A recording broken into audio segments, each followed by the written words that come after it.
Tere, mina olen kinnisvarakonsultant ja koolitaja Tõnu Toompark. Eetris on järjekorras 134. osa kv.ee kinnisvara podcastist. Ja tänane külaline on Toomas Laigu, kes on üks partner kinnisvaramaakler ja AI entusiast. Tere, Toomas! Tervist! Ja AI entusiast paneb paika, millest täna plaan rääkida AI revolutsioonist, võitjatest ja kaotajatest. See on siis minu selline sisemine töö pealkiri saatele ja vaatame, kuidas kinnisvaramaakler saaks AI vahendeid kasutada. Aga ennem kui nende teemade juurde lähme, Toomas, äkki räägid paari sõnaga, kes sa oled, millega sa tegeled ja mis asi on üks partner kinnisvara? Aitäh sulle, Tõnu, kutsumast ja seda vestlust käimas hoidmas ja üks partnerist ilmselt paljud teavad, osad võib-olla mitte, siis me oleme 22 aastat toimetanud Baltimaades üks juhtivaid kinnisvaragruppe ja grupis on nii vahendusosakond, hindamine, ehitus, arendus, haldus kui ka investeeringute juhtimised, et selles mõttes väga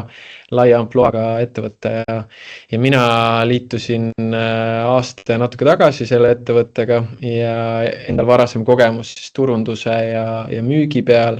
ja ka laiem sihuke ettevõtluskogemus, et nüüd siis kinnisvaramaaklerina just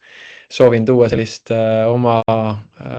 siis tarkust ja teadmist, kuidas mingeid asju siis objekte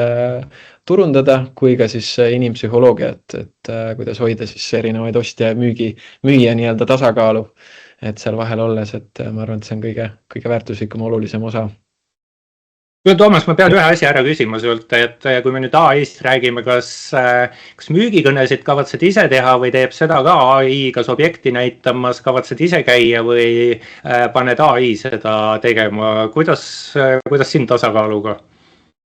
Hea küsimus, et ma olen selle peale mõelnud, et kas võiks nagu võtta endale sellise nagu siis boti, kes vastab kõnedele, aga siis ikkagi jõuab kohale, et minu enda olemus ja ma näen, et ka kõigil teistel indiviididel on niivõrd palju ehedam ja seda inimesed tänapäeval otsivad, et ja koha peale minna veel päris sellised robotid ei ole loodud, et kes koha peale näitama läheks. Kuigi vahepeal on tunne, et mõned kliendid nagu tahavad kohtuma tulla, aga tegelikult ei ole huvitatud sellest varast, et siis on küll olnud tunne selline, et okei, oleks võinud siia oma assistendi saata, et aega kokku hoida. Aga jah, et seda kindlasti praegu ka lähitulevikus juhtuma ei hakka. Jah, kui tegelikult mõelda, et siin ühes pangakontoris hiljuti liikus siiski kahel jalal robot ringi ja küll need robotid olemas õige pea on, kes on valmis objektil käima ja ukse lahti tegema ja siukest päevamaakleri tööd tegema, näitama, et siin on aken ja siin on uks. aga kui eks, et roboti paneb ikkagi tööle mingi mõistus, mingi AI, siis aga kui me täna räägime kinnisvaramaakleri töövahenditest, mida me siin AI-na niimoodi silmas võiksime pidada, et proovime siin suht üldisele tasemele jääda, eks me siis lähme vaatame detailsemalt ka, et kui me täna hakkame AI-st rääkima, et mis asjad need siis on, millest räägime? Ma arvan, esimene siuke baastase, mida iga maakler võiks juba tänasel hetkel kasutada, on keelemudelid, on see ChatGPT, on see Gemini, on see Cloud, mida kasutan näiteks mina isiklikult, kuna ta lihtsalt keeleliselt on ta kõige tugevam. Ja siis teine pool on nende keelemudelite seas või siis ka nii-öelda lisa erinevate töövahenditega on võimalik siis teha videosid, pilte, et nendest siis saame ka pikemalt rääkida, aga nüüd ütleme sellised nagu baastasandid, aga näiteks mina Cloudis või see on nagu üks pool on siis need nii-öelda keelemudelid ja teine pool on siis agendid, keegi, kes töötab sinu jaoks ka siis, kui sa nendega samal ajal ei vestle või ei tegele, et nad loovad taustal siis sulle väärtust, et need on, ma arvan, kaks sellist suunda, et see agentide suund on nüüd minemas nagu tervikuna peale, siuke uus tulemine ja neid on siis ka juba rakendatud ja ka mina siis testin ja vaikselt rakendan neid, et hea meelega nägin nendest kogemustest ka. Et kui me lähme siin detailidesse kohe, et siis võiks kinnita või lükka ümber, eks, et kui me räägime keelemudelistest, niimoodi üldiselt, siis meie praeguses kontekstis räägime niimoodi juhtumipõhisest lähenemisest, et kas kinnisvaramaakler või mõni inimene läheb kuhugi keelemudelisse, toksib oma prompti sisse, ütleb, tee seda, aga agent on midagi sellist, mis kogu aeg taustal teeb oma tööd ja kratina tassib siis peremehele varandust kokku. Just nii võiks küll olla, mõelda. Ma arvan, et on ikkagi selles mõttes agendile sa annad nagu natuke sarnaselt nagu keelemudelile, sa annad talle sisendi, aga lihtsalt tema töötab juba selliselt, et ta suudab teha erinevate teiste ühenduste kaudu juba mingeid tegevusi. Ehk siis ta suudab luua mingeid asju mingites muudes platvormides. Ja teine pool, mis ta suudab teha, on see, et ta suudab selle nii-öelda vestluse siis mingiks tegevuseks, mida ta saab ise ka ellu viia. Et see on võib-olla see nii-öelda eristumise pool. Et jah. Väga hea, pilt selge. Aga olgu, et kui ma nüüd siis olen nagu niimoodi, et täna kuulsin esimest korda üldse mõistet AI, et kust ma siis midagi alustama peaks, et ma siin olen kuulnud mingitest asjadest, et lähen kuhugi mingisse rakendusse, nagu näiteks ChatGPT, Gemini, Claude, Copilotid ja nii edasi ja nii edasi. Ja mida ma seal siis saaks teha, et ma saan sinna mingi teksti kirjutada, mis kasu mul maaklerina võiks olla, et kuidas ma seda AI-d võiks enda kui maakleri jaoks tööle panna? No näiteks mul on, ma räägin ainult praktiliselt oma enda kogemusest, et mul on loodud siis võetud Cloudi siis nii-öelda pro-versioon, mingi 20+ käive ja saab ka ettevõttele võtta ja minul on loodud sinna, kuna ütleme, kui sa lähed lihtsalt sinna vestlusakrasse, sa saad mingisuguse üldise generatiivse vastuse. Aga kui sa teed nii-öelda tasulise kasutaja, siis ta salvestab sinu nii-öelda mälu või tal tekib nagu mälu. Ehk siis sa ostad seda nii-öelda mälu nii-öelda serveri ruumi põhimõtteliselt. Ja see tekitab selle, et ma lähen näiteks sinna Cloudi, siis mul on erinevad nii-öelda projektid või ka teistes platvormides täpselt samamoodi, mis sa enne välja tõid. Ja nendes on siis mul näiteks loodud üks partner kinnisvaramaakler, Toomas Laigu, ja siin all on siis erinevad instruktsioonid, et siin selle nii-öelda projekti küljes, et mis on eesmärk, kuidas ta peab suhtlema, millised on lähenemised, millised on ekspertrollid, et see on nagu asi, mida ma olen juba üle aasta kasutanud ja väga edukalt olen teinud selle kaudu siis tekste, müügitekste, olen loonud kuulutusi selle abiga, olen ma küsin siia vahel, okei, kuulutus, et ma annan siis võib-olla, mis ma annan talle mingid pildid ette, võib-olla mingid ehitisregistri väljavõtte, siis ütlen, et pane see nüüd kuulutuse tekst kokku ja vormista see mingite parameetrite järgi, et seal näiteks kuidagi liigenda tekst või kuidas ma seda teha saan või mis sisendi sina annad, et kuulutuse tekst saada? Küsime nii hoopis, et mis sisendi sa annad? Hea küsimus, ma olen tavaliselt teinud nii, et ma annan mingisuguse näidise, ehk siis kas ma leidnud mingi konkureeriva maakleri mingisuguse samas piirkonnas oleva kuulutuse, kus on toodud välja juba asukoht, kus on välja toodud, võib-olla on samas majas, on juba kortermaja kohta toodud mingi hea kirjeldus. Ma toon selle sinna välja ja siis ütlen, et palun mugavda, muuda, täienda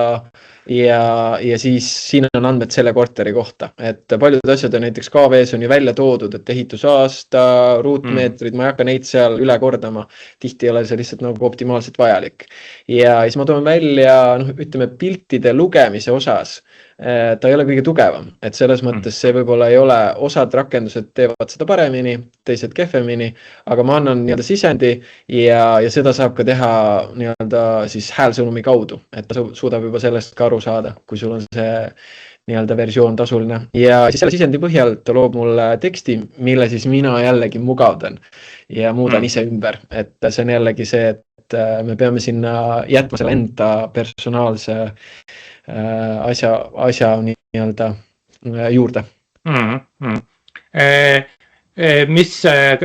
müügitekstid, eks ma siis eeldab võib-olla, et see on meil, mille sa saadad kliendile, mis sisendit, mis rakendust kasutad, mis sisendit annad, mis sa väljundiks saad? No jällegi samamoodi cloud, et kõik minu sellised põhifunktsionaalsused täidab ära või on täitnud tänase päeva, nagu me nüüd hiljem räägime agentidest, siis cloudi, ma näiteks kirjutan omanikule, et siin on sellised, põhiküsimus maaklerile on see, et maakleri tasu on liiga kallis. Et tahan odavamat saada. See on kõige valusam küsimus ja see on kõige teravam küsimus. See on üks, teine on muidugi see, et hind on liiga kõrge või maakler ütleb, et selle hinnaga me ei müü teda ära poole aasta jooksul ja tema tahab 3 kuu jooksul müüa. Et siis on nende nagu kahe põhjenduseks on väga hea müügikiri, mis võtab välja justkui selle emotsionaalsuse, kus me tunneme maakleritena, et me oleme nagu, me teeme midagi alatult ja tahame liiga palju saada ja liigkasu võttida, kuidas meile siin erinevad nagu inimesed on neid hüüdnimesid andnud. Et selle nii-öelda välja võtta või ka siis näiteks kliendile, kes ostab, teeb omapoolse pakkumise. See on nagu minu meelest väga, väga siuke terav teema, et tehakse ju, kõik teevad pakkumisi. Minu meelest ei ole ühtegi objekti, kus mul pakkumist ei oleks tehtud. Ja enamus läheb mingisuguse õrna, võib-olla 100 eurot, võib-olla 500 eurot nagu soodsam hinnaga välja, mis ta näiteks KV-s oli üleval. Et siis sealt tuleb see, et ma saan talle väga põhjaliku kirja koostada ja selle põhjalikkuse kirjaga ma suudan teda ära veenda, et ta on jõudnud õige objektini, tema lugu ja selle kodulugu ühtivad ja nüüd see nii-öelda saab pakendatud nagu üheks. Ja seal muidugi ka ma muudan selle jälle ära, aga ma annan talle ka mingi näidise, ma lasen tal luua, vahest on niimoodi, et teed tund aega ühte kirja, aga selle e-kirja baasil saad kõik teised järgnevad e-kirjad selle sama tüüp nagu stiiliga vastuste osas teha oluliselt lühemaks, ehk siis sealt see aeg tuleb võib-olla algussisend, läheb kauem aega, aga siis selle läbi sa jällegi leiad selle ideaalse nagu balansi, et ta on niisugune nagu põrgatav partner. Pildid, et mis rakendusega me saame pilte manipuleerida, et ma arvan, et makleri töös üks enam esitatud pildi muutmise prompt on see, et pane vetsu poti gaas alla või võta peremees, perenaine mingi elutoa pildi pealt ära või midagi niukest, et mis rakendusega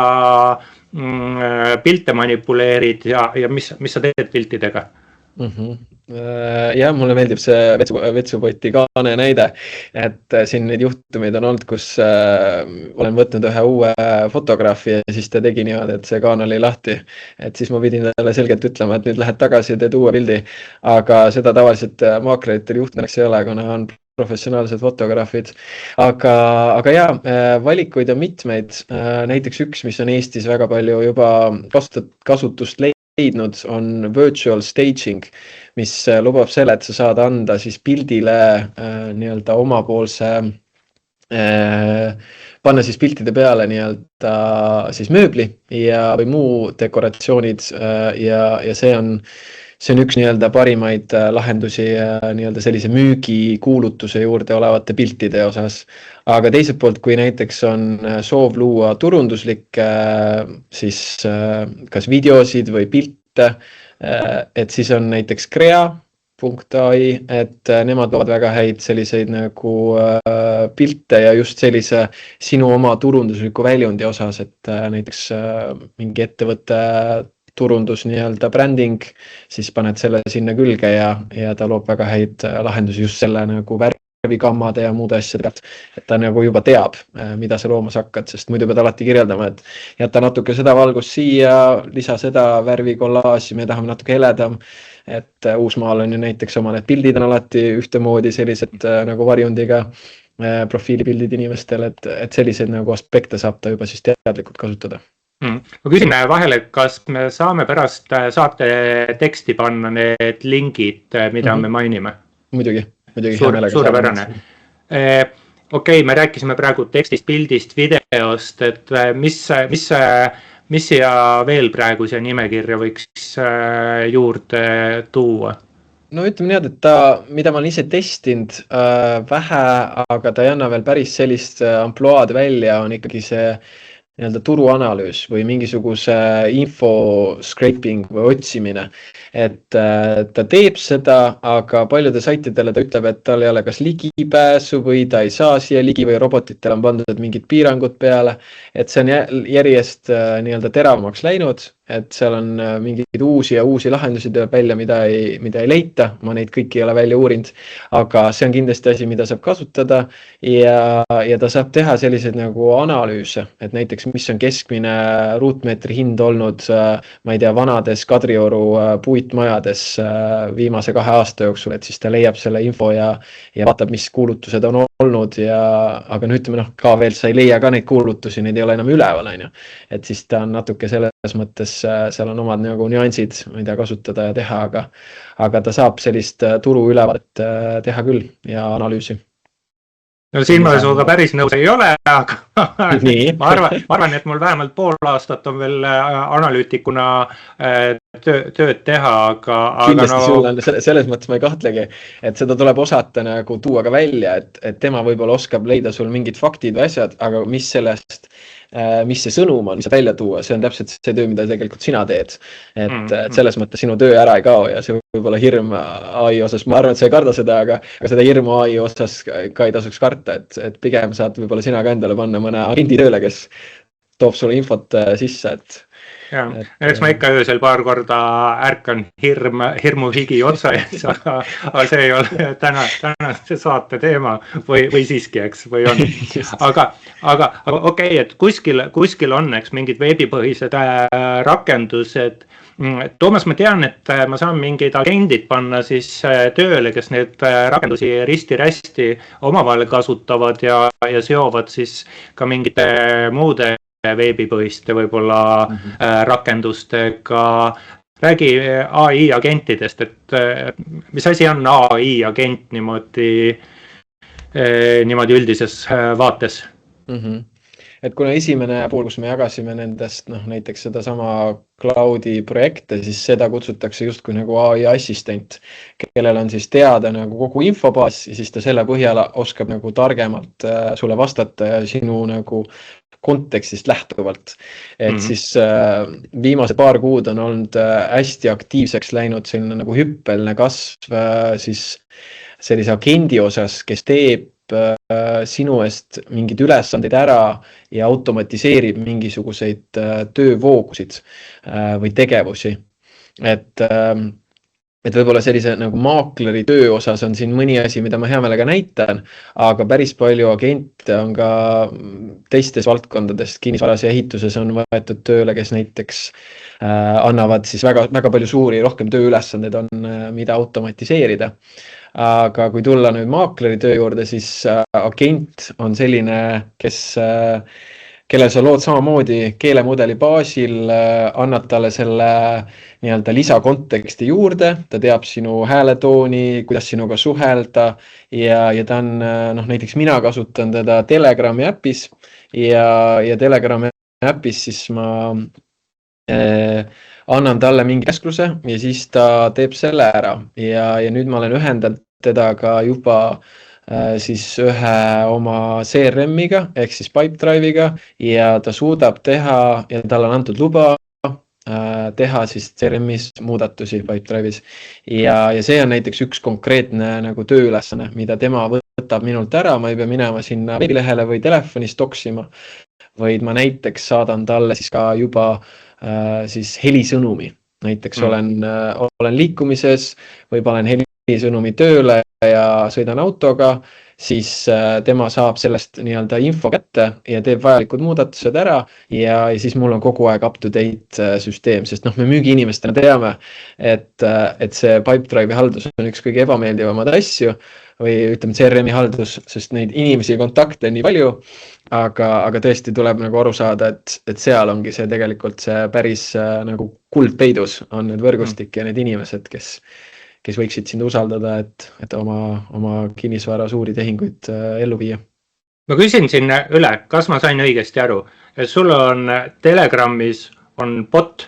just. Sa annad talle helisõnumi, sa räägid temale, tema võtab siis helisõnumi, annab mingile AI-le, kes saab helisõnumist aru ja siis AI, mis sai sõnumist aru, täidab sinu eest Pipedrive'i. Just. Ehk siis ma olen kasutusele võtnud sellise lahenduse nagu Eleven Labs, mis on üks parimatest nii-öelda voice to text ja text to voice siis lahendustest ja ta saab päris hästi aru ka eesti keelest, et selles mõttes on ta üks parimaid variante praegu turul ja tema on siis nii-öelda ühendatud minu selle nii-öelda OpenClaw siis nii-öelda suure koodi külge ehitatud oma kood, mis siis töötab selleks, et ta saab siis nii-öelda tegeleda mingite nii-öelda ülesannetega ja võtta seda halduskoormust vähemaks. Ma nüüd täpsustan, sina annad oma Telegrami botile sõnumi, kes saadab selle OpenClaw'sse, OpenClaw saadab sõnumi Eleven Labsi ja saab sealt teksti tagasi ja kannab selle siis Pipedrive'i.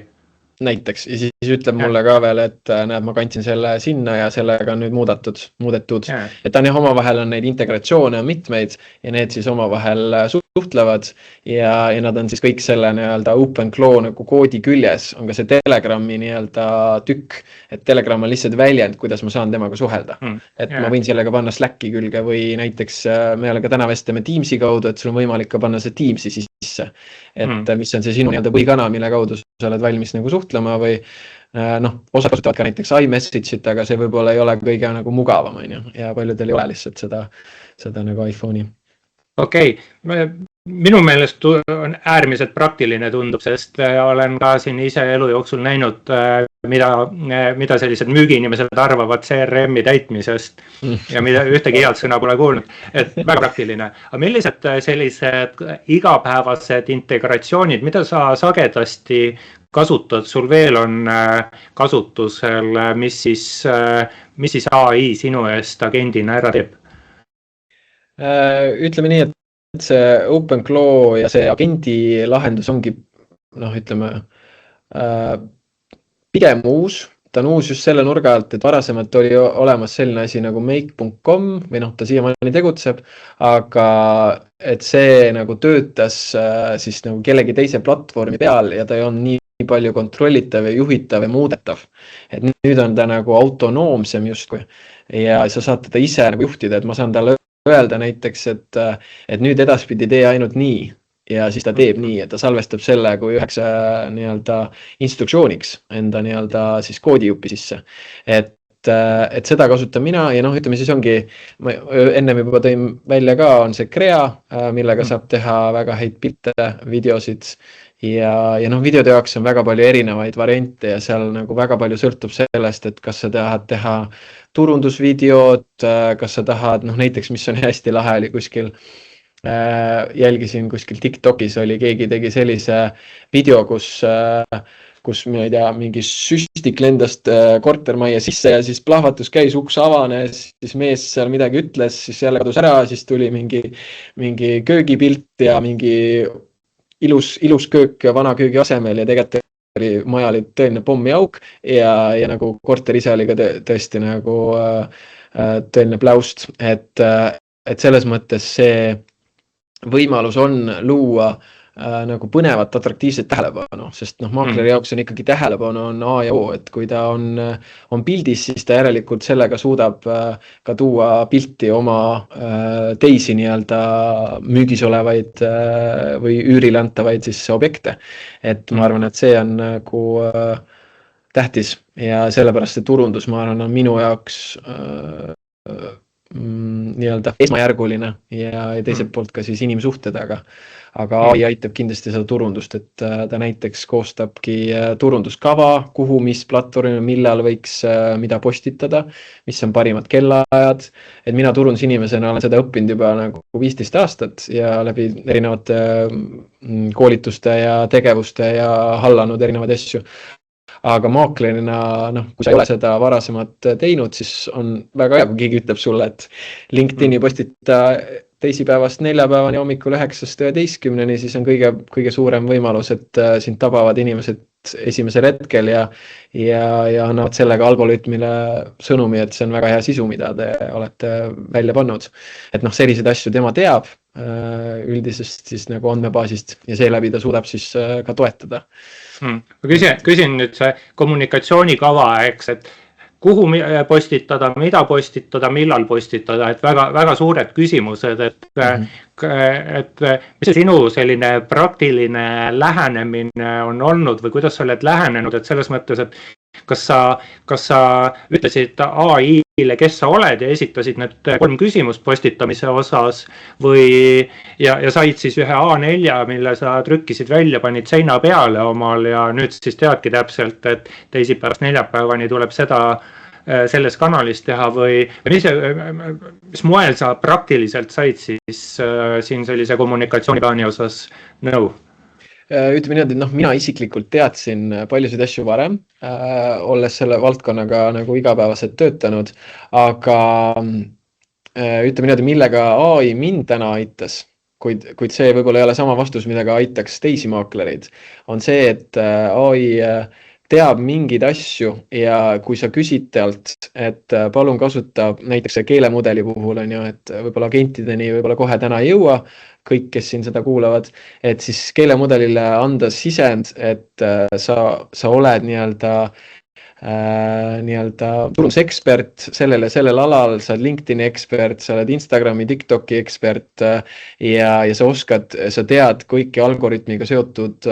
nagu nüansse ja mis on tänasel hetkel kõige kuumemad trendid ja vastavalt sellele siis palun teha mulle kava, siin on minu a la objektide nimekiri, siin on minu nagu sõnumid, siin on võib-olla minu 3-5 nagu põhiteemat, millega ma eristun, sest ei ole mõtet kõigest rääkida turunduses, võid keskenduda, mis on sinu nii-öelda fookusteemad või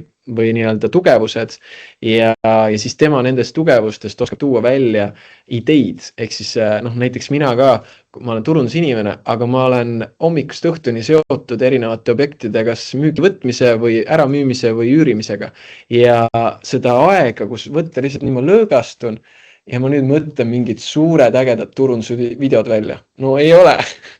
et seda hetke lihtsalt ei tule ja isegi kui seda planeerida oskaks väga hästi, siis ikka keegi helistab peale ja ütleb, et kuule, mul on vaja seda või millal seda saab tulla vaatama.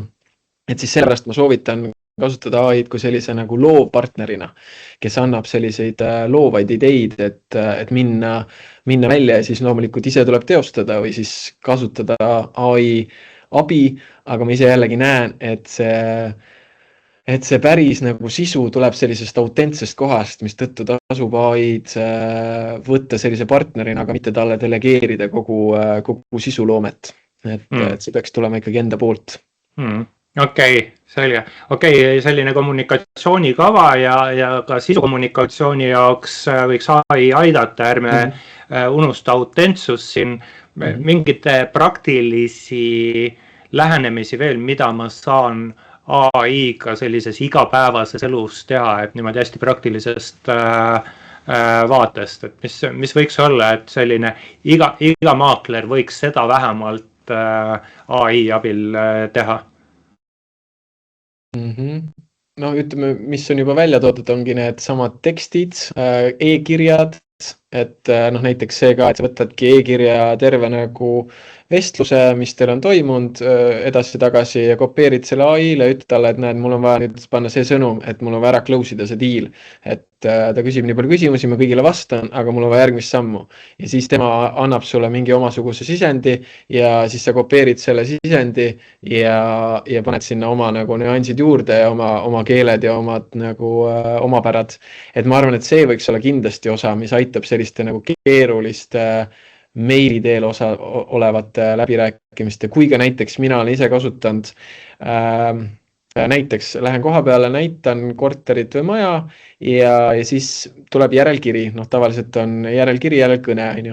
ja järelkiri võiks olla midagi sellist, mis ühelt poolt integreerib seda sisendit, mida ma sain seal kohtumiselt, et näed, jäid need küsimused õhku, vastan neile siin on, ma ei tea, kommunaalarved ka veel välja manusena kaasas, siin on veel mingi ühistu koosolekud või mis iganes, mille kohta veel oli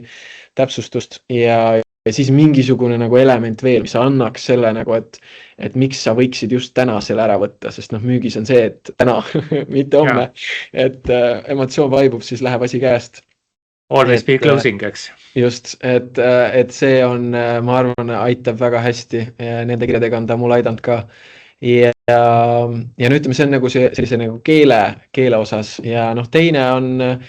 on muidugi, mida ma näen selle agendi poole pealt, mis tegelikult ei ole üldse keeruline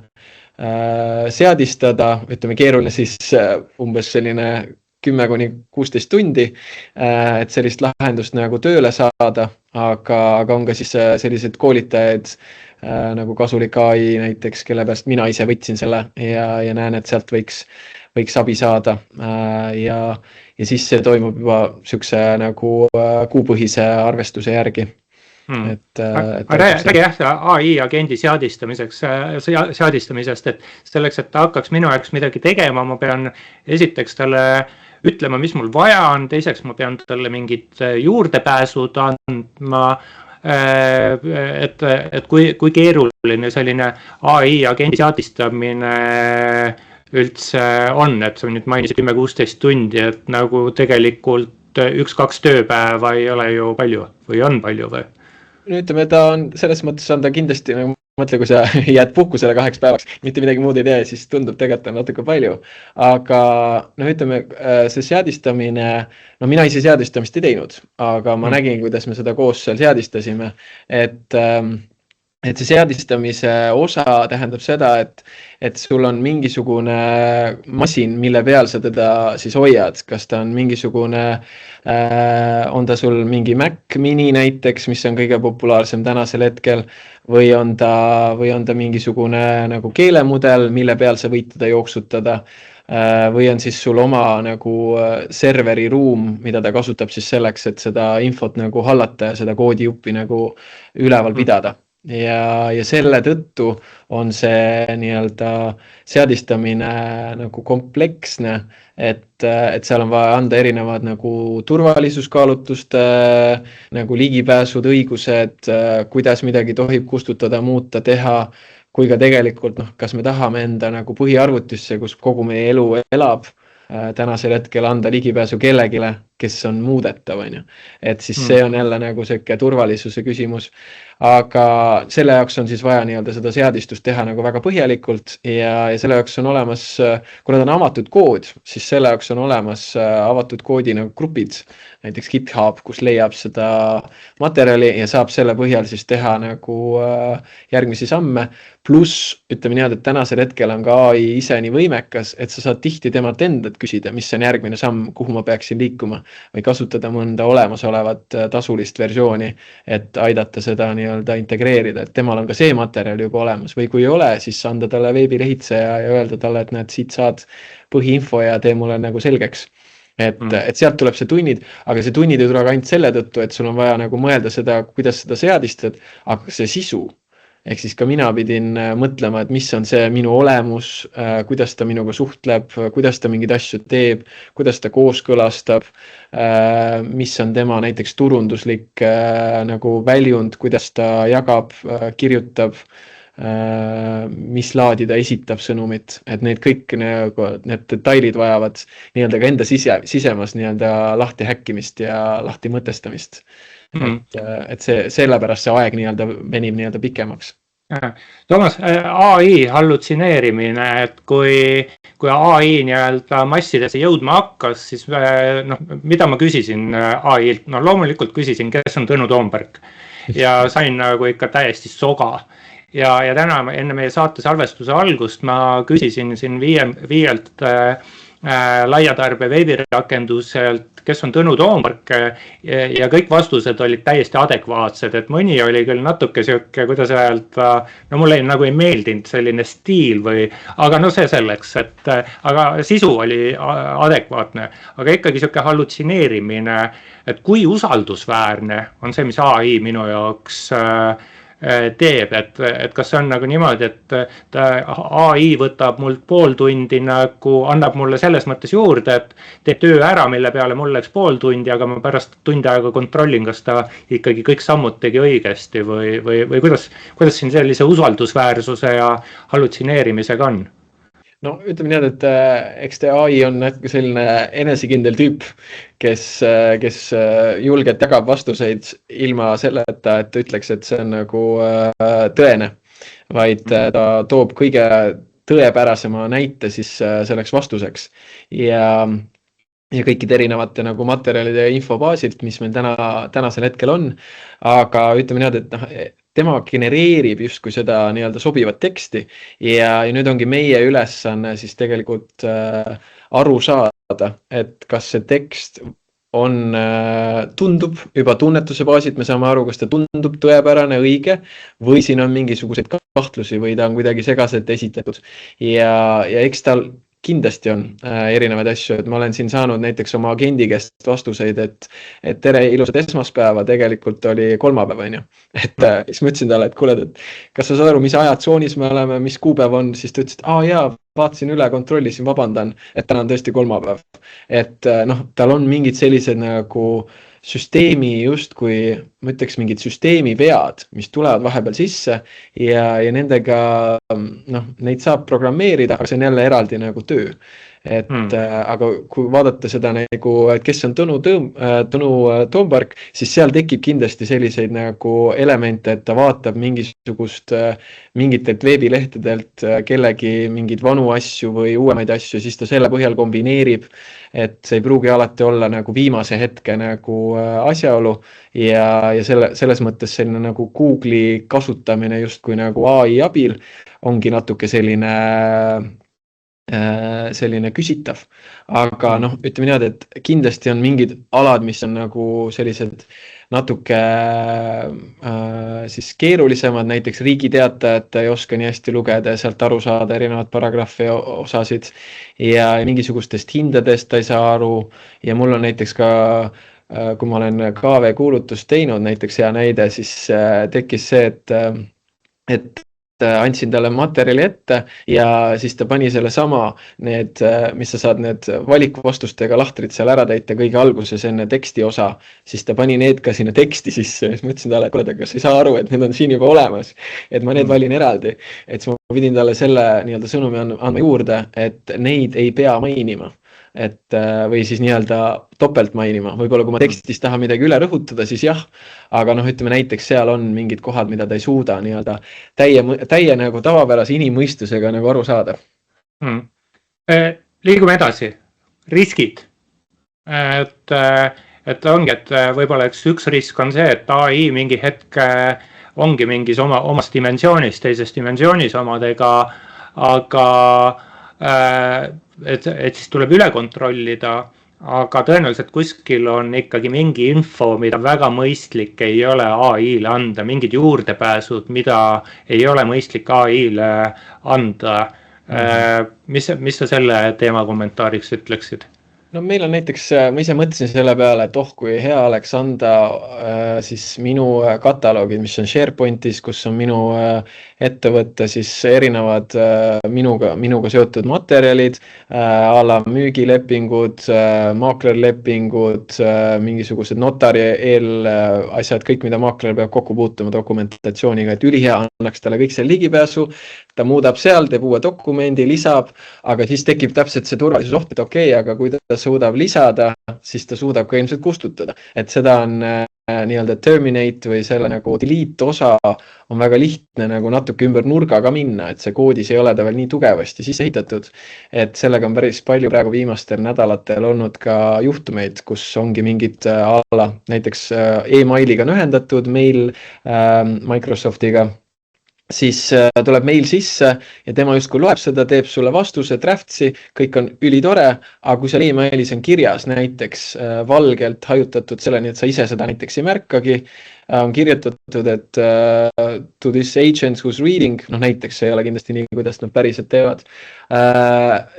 please delete all email, et kustuta kõik e-mailid ära, et siis näiteks see on väga konkreetne turvalisrisk, et sa kaotad kogu oma emailist tuleneva materjali, seda sa pead pärast kuidagi tagasi hankima, võib-olla on võimalik, võib-olla ei ole.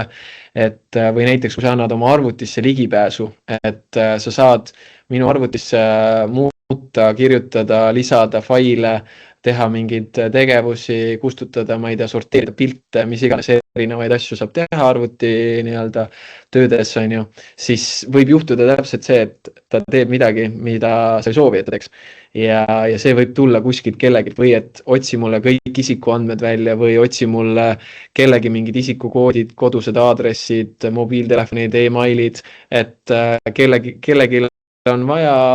ma ei tea, Tõnu nagu emaile kõik, kellega sa oled suhenud elu jooksul ja et siis neile saada mingi info, nagu tuleb need spam emailid, et siis on võimalik lihtsalt see kokku skriptida sellele, et on selline auk nii-öelda tekkinud. Et sellepärast ma ei julgeks,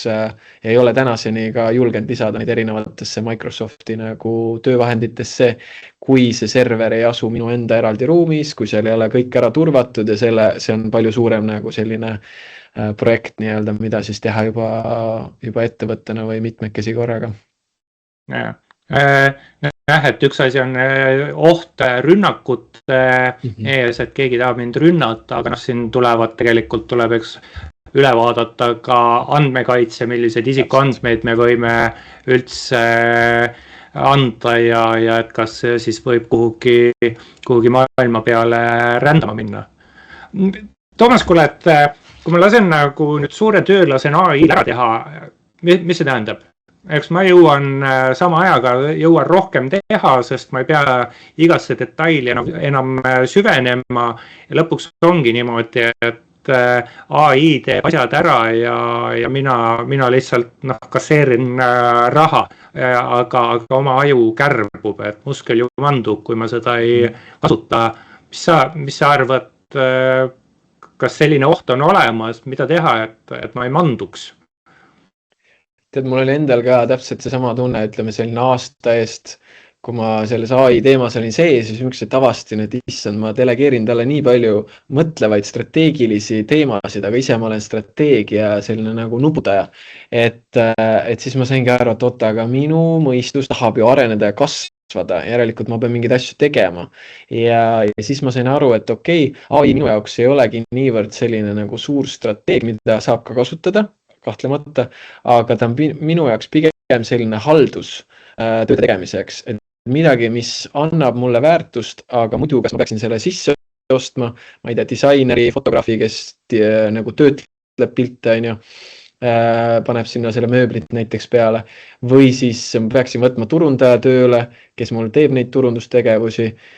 või siis mõtleb sisu, et ma saan neid justkui ära delegeerida ja tänu sellele ma jõuan nii-öelda, mina isiklikult tunnen, et ma jõuan rohkem keskenduda siis kliendile ja tema vajadustele, tema soovidele, arusaamistele,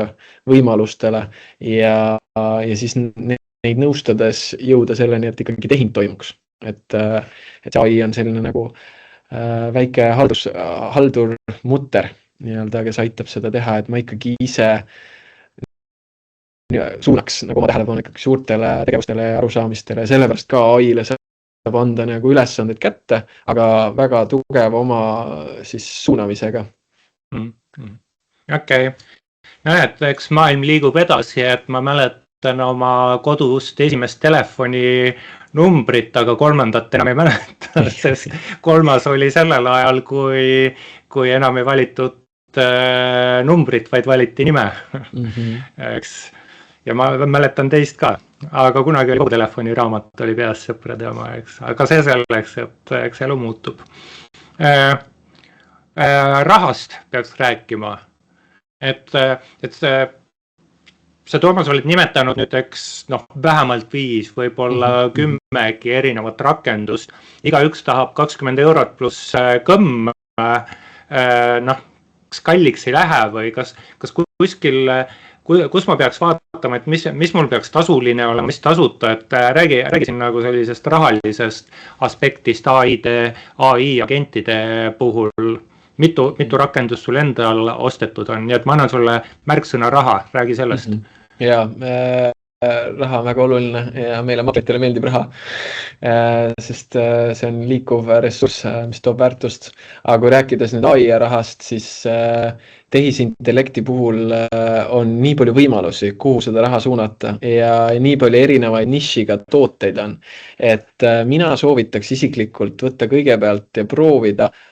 siis tasuta versioone ja saada aru, et kas see üldse on teema või ei ole. Ja alguses võib-olla maksta ka seda kuupõhist tasu, mitte kohe aastast tasu. Isegi kui sa ei võida kohe, siis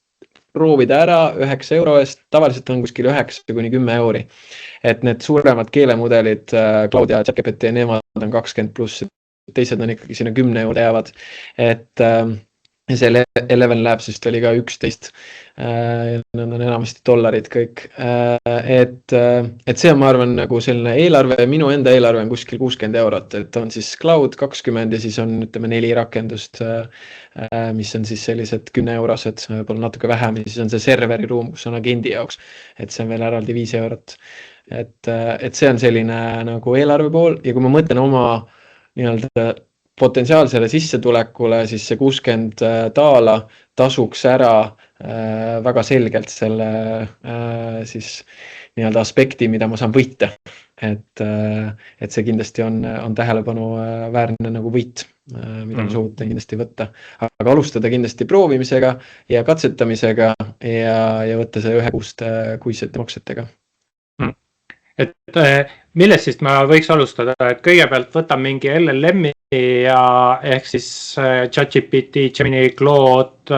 ja vaatan, mis ta seal mul võimaldab ja eks siis niimoodi sammu haaval kasvatada ja otsida mingit automatiseerimist sinna juurde, et kas see võiks olla mingi tee või mis? Ja ma arvan, et kõige olulisem tee, mis üldse saab soovitada, on see, et lihtsalt katsetada. Ja katsetamiseks ma arvan, et kõige parem just tekstiliste asjade jaoks, kuna väga palju maakleri töös telefonikõnesid sa ei saa teha, ütleme videod ja pildid tavaliselt teeb ka professionaal, siis ikkagi tekstid on need, milles me saame nii-öelda suuremat väärtust ja sellepärast on minu soovitus kindlasti Claude ja Claude'i puhul siis saab teha endale erinevad nii-öelda need projektid ehk siis assistendid ja nende kohta võib lihtsalt otsida kas Claude'i enda kaudu lasta teha või otsida, et tee mulle see projekti nii-öelda kirjeldus ja lisa sinna nüansse ja see võib-olla tund aega otsimist ka endal ja lisaks siis samal ajal otsib ka agent või see assistent või siis keelemudel otsib seda infot ja selle põhjal on siis võimalik teha päris hea nagu baas ja siis sealt edasi saab liikuda, et vaadata, mida täpselt vaja on, sest kui ei ole ka tühjasid kortereid, siis ei ole ka sellest virtual nagu staging ust kasu. Et mul üks korter oli, aga selle peale läks nagu, see oli nii hea hinnaga, et see tuli enampakkumine, aga et teiste puhul jällegi, mis on luksuslikumad korterid, siis sa tahad ikkagi näidata seda ilu ja sisu ja nii-öelda seda maagiat, see lugu, mis võiks jutustada minuga seal kodus. Et siis ma arvan, tuleb vajadusest ja erinevatel maakritel on erinevad nii-öelda vajadusnüansid, aga kindlasti jah, üks suurem keelemudel võiks olla kotis, kes on nii-öelda sõbrana iga päev kaasas. Ja siis selle ümber, ma saan aru, peaks siis mõtlema nii, et midagi ehitada. Ja, et see automatiseering tuleb, ma arvan, ka nagu ajapikku ja minul näiteks oligi automatiseeringud ei olnud kuni jaanuarini ja siis ma võtsin automatiseeringu, sain aru lihtsalt, et nüüd praegu on tulnud see uus lahendus OpenClaw ja nüüd ma soovin seda kasutada ja ma soovin siin teha nagu selle Pipedrive'is nagu hüppe, et kui sul on üle 200 tehingu või inimesed kui tehing ka, kellega läbirääkimisi pidada, siis neid ei jõua kõike hallata, mis tähendab, et mingid prioriteedid tuleb seada, mingisugused struktuurid tuleb luua ja seda tema aitab mul siis nii-öelda sellise nagu sekretärina põhimõtteliselt teha. Ja selle tõttu ma näen selles väga suurt kasu jällegi. Aga see tuli jälle mingisugusest vajadusest, et alguses mul seda vaja ei olnud ja kui nii palju kontakte ei ole töös, siis ei ole ka sellele nii suurt nagu põhjust. Kui väga põnev on ja eks siin muutuseid ole ju viimaste aastate jooksul väga palju olnud selliseid tormilisi arenguid aga kui me nüüd pööramegi pilgu tuleviku suunas ses mõttes, et julged sa, Toomas, mõelda, kuhu AI võiks meid 1 või näiteks 5 aastaga viia, et mis meil AI teeb, kas ta ikkagi 2-3 aasta pärast käib AI korterit näitamas, klient läheb objektile, uks avaneb, mingi hologramm liigub ringi ja ütleb, siin on aken ja siin on uks või kuhu viib AI meid aasta 5 pärast? Ikka maakleri tegevuse kontekstis. Ja isegi mulle meeldib see näide selle hologrammiga, sest see on midagi sellist, mis on justkui meie sisse nagu integreeritud mingisugustest filmidest ja kellegi nagu tulevikuvisioonidest, mis on üks võimalikke lahendusi. Aga me ei pruugi sinna üldsegi jõuda. Et sellepärast, et mingisugused tingimused määravad selle ära, et see ei ole niivõrd nagu soositud või vastuvõetav või mis iganes. Aga näidisena, et sellest nagu inspireerituna, et sul on võimalik luua virtuaaltuur, kus sa näed juba ära, nagu vaatad ekraani pealt ja sul on juba 3D video, kus sa liigud ringi, näitad seal oma aknad uksed ära ja kui talle siis meeldib, siis ta ütleb, jah, mulle meeldis see virtuaaltuur, ma soovin tulla. Et tihtilugu ongi see, et lähen koha peale, mul on üks korter ja see on natuke väike köök. Natuke, ongi väike köök, on ju, nagu ikka mingis Mustamäe korterites on. Ja lähen sinna, näitan kõik ära ja siis ütleb, et kuule, et köök on liiga väike. Ja siis ma küsisin, et pildide pealt ei saanud aru, et kas pildid ei täitnud seda ootust või ei näidanud seda, et köök oli liiga väike, et lihtsalt nagu täpsustan üle. Ja siis ütled, ei, sealt ei saanud aru. Okei, siis järgmine kord ma helistasin, tegin kõne peale, kui keegi soovis sellesse korterisse ja ütlesin talle, et tead, et siin on nagu mõned tugevused ja siin on ka paar nagu miinuskohta ja läbi selle ma andsin talle juba ette teada ja siis küsisin, kuidas praegu tundub, kas see on ikkagi see, mis sa soovid,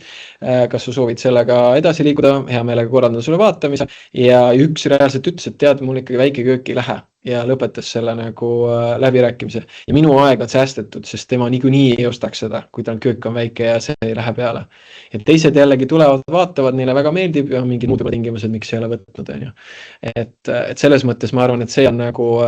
hea suund, aga kui nüüd tulles selle aasta ja 3 ja 5 aasta suunas, siis ütleme niimoodi, et kinnisvaramaakleri töös on ainult mingi osa, mida me saame automatiseerida,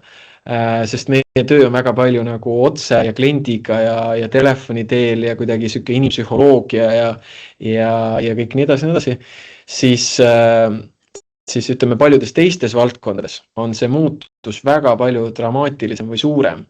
sest neid nii-öelda tööülesandeid, mida tehisintellekti nii-öelda erinevad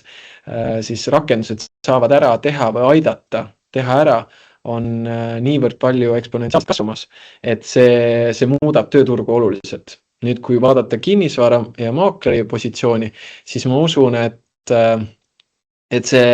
ühelt poolt, ennem seda teemat ei ole sisse toonud, aga üks on nagu maakleri pool, aga teine on võib-olla see pool, kes on investor või väike tegija, kes ei ole võib-olla vahendaja, aga müüb ise oma vara, siis tema kindlasti tehisintellekti abil suudab ennast paremasse positsiooni viia müüjana, mis tähendab, et kui maaklerid ei võta tehisintellekti kasutusele, siis nad selles kaalukausis ikkagi kaotavad, sest müüjad tulevad selle vajadusega, et säästa mõni 1000 eurot või rohkem, siis mõni protsent nii-öelda tehingust säästa, siis selle nimel nad on nõus investeerima oma aega, investeerima mingitesse rakendustesse ja läbi selle siis olema veel targemad nii-öelda müüjad iseseisvalt. Et ma arvan, et see on see koht, mis muudab nagu seda balanssi. Et ka need maaklerid, kes võib-olla 20 aastat siin töötanud ja valdkonnas olnud, siis neil on ka vajadus ikkagi võtta ta mingil moel nagu kasutusele ja eriti, kui me soovime nagu kõrget siis töötasu või siis vähemalt ka sellist keskpärast töötasu. Et kui on soov nagu lihtsalt tiksuda, siis ei ole vaja midagi võtta kasutusele. Et ma arvan, ma ei tea, kas ma vastasin päris su küsimusele, et ma natuke tõin laiendusi või täpsustusi. No vastasin nii, nagu sa vastasid ja eks võib-olla kui mineviku peale mõelda, ma võtaks nagu seda nii lihtsalt, et kui mingi hetk mõned kinnisvaramaaklerid kindlasti ütlesid, et no ma saan ka ilma mobiiltelefonita hakkama, et mul pole vaja kogu aeg olla kättesaadav, siis õige pea need inimesed olid tööturult kõrval ja mõni ütles, et ma võin ju käsid ka kirjutada või võin helistada, mul pole vaja arvutiga emaile saata, et siis need tõrjuti jälle kõrvale.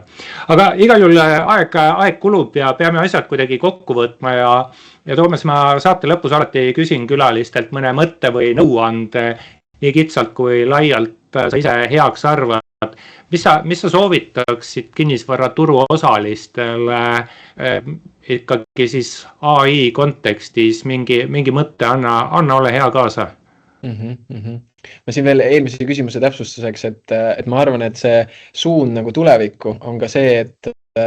et need agendid muutuvad järjest turvalisemaks, mis tõttu on meil võimalik usaldada agente nii, et need turvariske ei ole nii suuri. Et see on alati siuke, kui innovatsioon tekib, siis on alati nii palju erinevaid tegureid, mis võivad mõjutada seda innovatsiooni nii-öelda rakendumist siis igapäeva ellu. Niimoodi, et see oleks kõigile osapooltele turvaline. Et ma arvan, see on kindlasti asi, mis väga sügavalt järgmise aasta jooksul juba toimub. Et kui aasta pärast siin 2027 kohtuda, siis ma arvan, et me räägime juba veel süvenenumalt nendest agentidest töödest. Et ma arvan, et see on ka minu soovitus, et hoida ennast kursis nende agentide arengutega, viia ennast kurssi siis tehisintellekti selliste võimalustega ja üks pool on ka see, et tore koolitusel võtad mõne tegevuse ette, aga teine pool on ka see, et lihtsalt suhelda erinevate inimestega, kes turul potentsiaalselt võiks tehisintellekti kasutada või teadet kasutavad, siis minna lõunale ja arutada nendel teemadel, et vaadata, mis tuleb, sest ka minul on päris palju tehisintellekti tegevusi, mida ma ei ole veel jõudnud sinna rakendamisse. Ma võib-olla tean, aga ma rakendamisse ei ole jõudnud, sest praktiliselt mul ei ole neid vaja olnud. Et seetõttu on ka see, et me praktiliselt kõiki asju kohe ei vajagi ja tänases saates toodud ka nagu erinevatele teemadele võib-olla tundubki, et aga milleks mul seda vaja, aga siis järgmine hetk saabub üks objekt või selline klient või selline inimene, kellel on vaja selliseid tegevusi teha, et see maksimaalne nagu koostöö nii-öelda kätte saada, et selle tõttu arutleda, mõtiskleda, rääkida ja kindlasti teha siis endale need assistendid, et ma arvan, et see on nii-öelda põhiline soovitus, millega mul endal on olnud aasta aega väga suur edukogemus ja teiseks on ka lisaks see, et AI-d me saame kasutada nii tööpositsioonil kui ka eraelus, ehk siis ma ei tea, reisi planeerimisel, ma ei tea, mul on väike laps, me mõtleme kuidas on mingid koduste vahenditega tema mingit köha või nohu tegeleda, et me ei pea kohe perearstile helistama, kui ta saab anda meile mingeid soovitusi, mida me siis ise kontrollime ja vaatame, et see on nagu hea mõte. Et selliseid lihtsaid asju ja läbi selle tekib ka tugevam usaldus, sest ma arvan, põhikriis on ikkagi usalduskriis. Ja kui mina isiklikult sellest läbi tulin, siis ma vaatan küll selliselt, et okei, kas siin on turvarisk, kas siin on see, aga ma vaatan ka teda selliselt, et ma tean, et ma võin talle anda mingid ülesanded, ma võin tema tegevust ja tema jagamisi ja mõtteid usaldada ja seda kasutada enda jagamistes ja enda kirjades, enda turunduses. Ja proovida ka näiteks lihtsa asjana mõnda turundusteksti, et kui oluline on olla nähtav, kord nädalas üks turundustekst, AI aitab sulle kondikava luua, ise paned oma nagu ilu ja oma energia ja selle tähenduse sinna juurde ja autentsuse ja vaatad, kuidas tulemus on, kas 2-3 kuu pärast on mingi muutus tekkinud. Et ma arvan, et see võiks olla kindlasti üks järgmisi asju ja mulle meeldib ka see teema mõte, et ikkagi et kas inimene saab aru, et kas AI kirjutatud tekst või mitte ja kas see loeb või määrab. Kindlasti me näeme reklaame päris palju, mis on AI-ga koostatud ja see meile tihtilugu ei meeldi, aga see võib-olla see vimm justkui lahustub aastate jooksul, ma arvan ka kuude jooksul siin, kui see lihtsalt on nii palju rohkem meie nii-öelda ringkonnas igal pool sees, et eks ta muutub naturaalsemaks ja eks me saame aru, et inimene on selle teksti loomises nii-öelda olnud osa, et see ei ole lihtsalt AI midagi ise kirjutab, et seetõttu autentsed kirjad ja autentsed jagamised on kindlasti veel rohkem nagu minemas nii-öelda kulda väärt. Väga hea, ma võtan paari sõnaga kokku, et haarake härjal sarvist, tehke midagigi ja ärge unustage inimest meie sees ja ümber ka võib-olla, et võib-olla midagi panin ise ka juurde. Aga väga head mõtted ja täname kõiki kuulajaid-vaatajaid ka, et oma aega meile pühendasite. 134. osa kv.ee kinnisvara podcastist oli eetris Toomas Laiu, kes on üks partner, kinnisvaramaakler ja AI entusiast, aitas meil rääkida AI-st ja AI rakendamisest kinnisvaramaakleri igapäevaelus. Mina olen kinnisvarakonsultant ja koolitaja Tõnu Tomberg. Ja head kuulajad, kui teil on mõtteid, keda veel saatesse võiks kutsuda, andke teada meiliaadressile klienditugi@kv.ee. Võite ka mulle otse teada anda, minu kontaktid on leitavad ja vaatame siis, kui mõtteid tuleb, et äkki me kutsumegi saatesse. Ja ega midagi, soovin kena kevade jätku ja kohtume järgmistes kv.ee kinnisvara podcastides, kena märtsi jätku. Aitäh, päikselist kevadet kõigile!